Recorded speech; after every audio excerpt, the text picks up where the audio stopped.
Hi, this is value updates YouTube channel. நம்ம YouTube channel வந்து எக்ஸ்க்ளூசிவாக வந்து லாவை டீச் பண்ணிகிட்ருக்கோம், எஜுகேட் பண்ணிகிட்ருக்கோம். நம்ம சேனலை வந்து கண்டினியூவாக பாருங்கள். சட்டம் அறிந்து கொள்வோம், அறிவோம் சட்டம், அடிப்படையானது சட்டம். அதனால் இன்றைக்கி வந்து ஒரு வழக்கு வந்து நம்ம பார்க்கலாம். அது என்ன வழக்கு அப்படிங்கிறத வந்து நான் உங்களுக்கு வந்து மென்ஷன் பண்ணி சொல்கிறேன். அதாவது ஒரு ஜீவனாம்ச வழக்கு. இது வந்து உச்சநீதிமன்றத்தில் வந்து தீர்ப்பாயிருக்கு இந்த வழக்கு. எல்லா நீதிமன்றங்களுக்கும் அறிவுரை வேற உச்ச நீதிமன்றம் கொடுத்துருக்காங்க ஜீவனாம்சம் சம்பந்தமாக. அது என்ன அப்படின்னு சொல்லி நம்ம பார்க்கலாம். அதாவது பெண்ணுக்கு ரூபாய் 5 கோடி வழங்க உத்தரவிட்டுள்ளது உச்ச நீதிமன்றம். ஜீவனாம்சமாக வழக்கில் 8 காரணிகளை கணக்கிட்டு தீர்ப்பளிக்க வேண்டும். அனைத்து உச்ச நீதிமன்றத்திற்கும் உச்சநீதிமன்றம் அறிவுரை. அதாவது ஒரு கேஸில் வந்து டைவர்ஸ் கேஸில் வந்து 5 கோடி ரூபா வந்து கொடுக்க சொல்லி ஜீவனாம்சமாக சொல்லியிருக்காங்க. ஜீவனாம்சம்னா மந்த்லி ஜீவனாம்சமாக கிடையாது, ஆலிமோனின்னு சொல்லுவாங்க. அதாவது ஃபுல் அண்ட் ஃபைனல் செட்டில்மெண்ட்டு 5 கோடி ரூபா கொடுக்க சொல்லி ஒரு பெண்ணுக்கு கொடுத்த ஹஸ்பண்டை வந்து கொடுக்க சொல்லி ஆர்டர் போட்டிருக்கு உச்சநீதிமன்றம். அது உச்சநீதிமன்றம் ஆர்டர் போட்டால் அதுக்கு மேலே அப்பீல் கிடையாது. அப்போது வந்து ஜீவனாம்சமாக வந்து ஃபிக்ஸ் பண்ணுறது கோர்ட் ஃபிக்ஸ் பண்ணுது. கேட்குறது வந்து பார்ட்டிஸ் கேட்குறாங்க. அப்போ வந்து கீழமை நீதிமன்றம் என்ன வந்து இதை வந்து பார்க்கணும், என்னென்ன காரணிகளை வந்து பார்க்கணும் அப்படின்னு சொல்லி உச்சநீதிமன்றம் அறிவுறுத்தியிருக்கு கீழமை நீதிமன்றத்திற்கு. இந்த வழக்கு என்னன்னு பார்க்கலாம். இந்த வழக்கு வந்து என்னன்னு பார்த்தீங்கன்னா, விவாகரத்து வழக்கில் கணவனை பிரிந்து மனைவிக்கு ரூபாய் 5 கோடி ஜீவனாம்சமும் மகனின் பராமரிப்பு செலவுக்கு ரூபாய் 1 கோடியும் வழங்க வேண்டும் என்று உச்சநீதிமன்றம் உத்தரவு பிறப்பித்துள்ளது. 8 அம்ச காரணிகளை கருத்தில் கொண்டு மனைவிக்கான ஜீவனாம்ச தொகையை நாட்டில் உள்ள அனைத்து நீதிமன்றங்களும் கணக்கிட வேண்டும் என்று நீதிபதி குறிப்பிட்டுள்ளார். உச்ச நீதிமன்றத்தில் பிரவீன்குமார் ஜெயின் மற்றும் அஞ்சு ஜெயின் தம்பதியின் விவாகரத்து வழக்கு நேற்று நீதிபதிகள், அதாவது என்னைக்கு வந்ததோ அந்த அன்று நீதிபதிகள் விக்ரம் நாத் மற்றும் பிரசன்னா வராலே அமர்வு முன்பு விசாரணைக்கு வந்தது. அதன்படி பிரவீன்குமார் ஜெயின், அஞ்சு ஜெயின் இருவருக்கும் கடந்த 1998ஆம் ஆண்டு டிசம்பர் 13ஆம் தேதி திருமணம் நடந்தது. திருமணத்திற்கு பிறகு சுமார் 5 ஆண்டுகள் சேர்ந்து வாழ்ந்த இந்த தம்பதி கருத்து வேறுபாடு காரணமாக கடந்த 2004ஆம் ஆண்டு ஜனவரி பிரிந்து விட்டனர். கடந்த 20 ஆண்டு காலமாக இருவரும் விவாகரத்து செய்யாமலேயே தனித்தனியாக வசித்து வந்துள்ளனர். இந்த தம்பதியின் ஒரே மகன் பொறியியல் படிப்பை முடித்துள்ளார். இந்நிலையில் அஞ்சு ஜெயின் தன் கணவரிடம் விவாகரத்து கேட்டு நீதிமன்றம் நாடினார். இந்த வழக்கு நீதிபதிகள் முன்பு விசாரணைக்கு வந்த நிலையில் தன் மனைவி அதீதமாக கோபப்படுவதாகவும் தனது குடும்பத்தினரை பாரபட்சத்துடன் நடத்துவதாகவும் குறிப்பிட்டு அதன் காரணமாக பிரிய நேரிட்டதாக பிரவீன் கூறினார். மறுபுறம் தன் கணவன்தானிடமிருந்து தவறாக நடந்து கொண்டதாக அஞ்சு குற்றம் சாட்டினார்.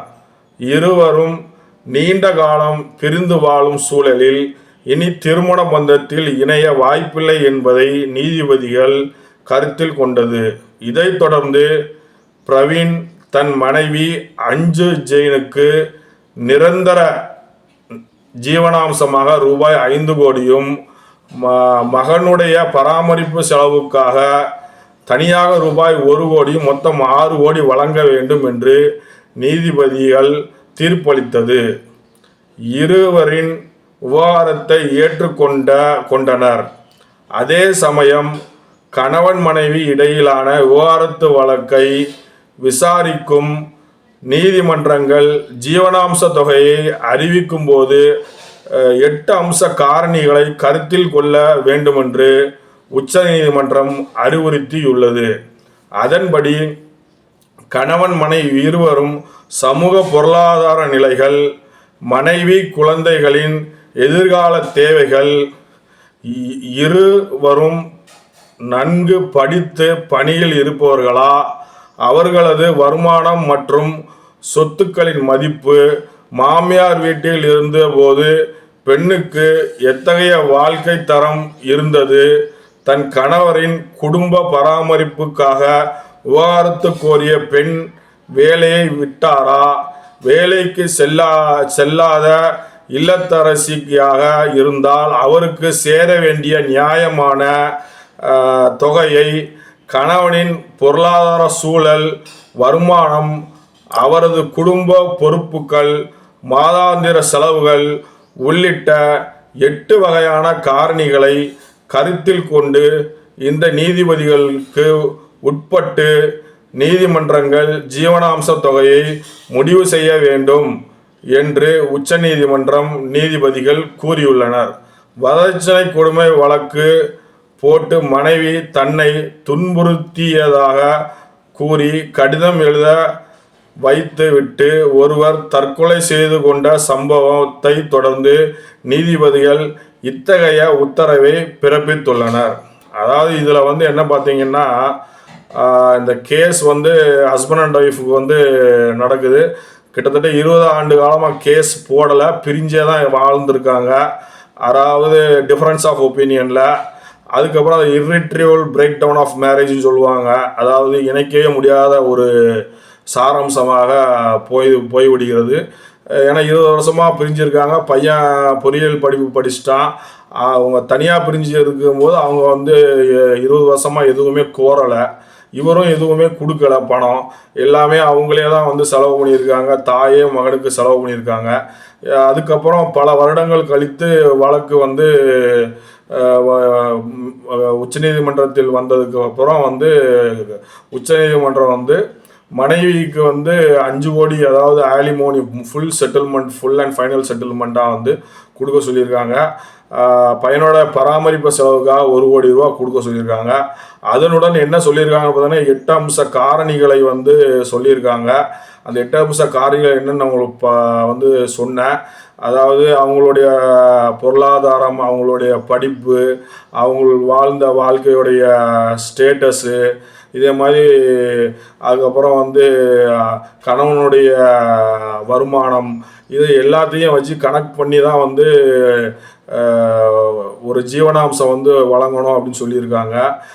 அதாவது சில கோர்ட்டுகளில் என்னென்னா, ஹஸ்பண்ட் 20,000 ரூபா சம்பளம் வாங்குவார், வருமானம் இருக்கும் அவருக்கு. ஆனால் அதை கன்சிடர் பண்ணாமல் கோர்ட் 50,000 ஜீவனாம்சம் கொடுக்க சொல்லும்போது அவங்களால ஜீவனாம்சம் கொடுக்க முடியாது ஆண்களால். இது ஒரு பெரிய பிரச்சனையாக இருக்குது. அதனால் இந்த தீர்ப்பில் 8 அம்ச காரணிகளை கீழமை நீதிமன்றத்துக்கு அறிவுறுத்தியிருக்காங்க. இதை ஃபாலோ பண்ணுங்கன்னு சொல்லி. இதை மோஸ்ட்லி கீழமை நீதிமன்றம் உச்ச நீதிமன்றம் சொல்லியிருக்கிறதுனால அறிவுரையாக இருந்தாலும் அதை ஃபாலோ பண்ணுவாங்க. இதை ஒரு முக்கியமான ஒரு வழக்காக கருதி இதில் நம்ம பதிவிடுறோம். நம்மளுடைய சேனல் பிடிச்சிருக்கு அப்படின்னா சப்ஸ்கிரைப் பண்ணுங்கள், ஷேர் பண்ணுங்கள், லைக் பண்ணுங்கள், கமெண்ட் பண்ணுங்கள். ஷேர் பண்ணும்போது உங்கள் ஃப்ரெண்ட்ஸோட குரூப்ஸு, உங்கள் ஃப்ரெண்ட்ஸுக்கு ஃபேஸ்புக்கில் ஷேர் பண்ணுங்கள். நம்மளுடைய சட்டம் எல்லாரையும் தெரிஞ்சுக்கிடட்டும். ஒரு சின்ன விஷயந்தான். அதாவது ஒரு ஸ்டார்டிங்லேருந்து டில் எண்டு வரைக்கும் நம்மளோட வீடியோவை பாருங்கள். ஏன் அப்படின்னு சொன்னால், லா தெரிஞ்சுக்கிடணும்னா ஸ்கிப் பண்ணி பார்த்தீங்களாலோ இல்லை பாதியாக பார்த்தீங்களாலோ உங்களுக்கு அந்த லா புரியாது. இது பொழுதுபோக்கு மாதிரி கிடையாது. இது ஒரு படிப்பு, சட்ட அறிவு. அதனால் ஃபுல்லாக நம்ம வீடியோவை பாருங்கள். நம்ம சேனலில் நிறைய கேசஸ், அதுக்கப்புறம் லாஸ்லாம் அப்டேட் பண்ணியிருக்கோம். ஒரு கிட்டத்தட்ட 50 இது போட்டிருக்கோம் வீடியோஸு. அதில் வெரைட்டிஸ் ஆஃப் லா நம்ம சொல்லியிருக்கோம். அதனால் எல்லாத்தையுமே செக் பண்ணி பார்த்து எல்லாருமே என்ன லா வேணுமோ, இல்லை வழக்கு வேணுமோ அதை தெரிஞ்சுக்கோங்க. என்ன உங்களுக்கு சந்தேகம் இருந்தாலும் கமெண்டில் கேளுங்க. நான் கமெண்டில் வந்து உங்களுக்கு அதுக்கு உண்டான சந்தேகத்தை தீர்த்து வைப்பேன். மிக்க நன்றி. வணக்கம்.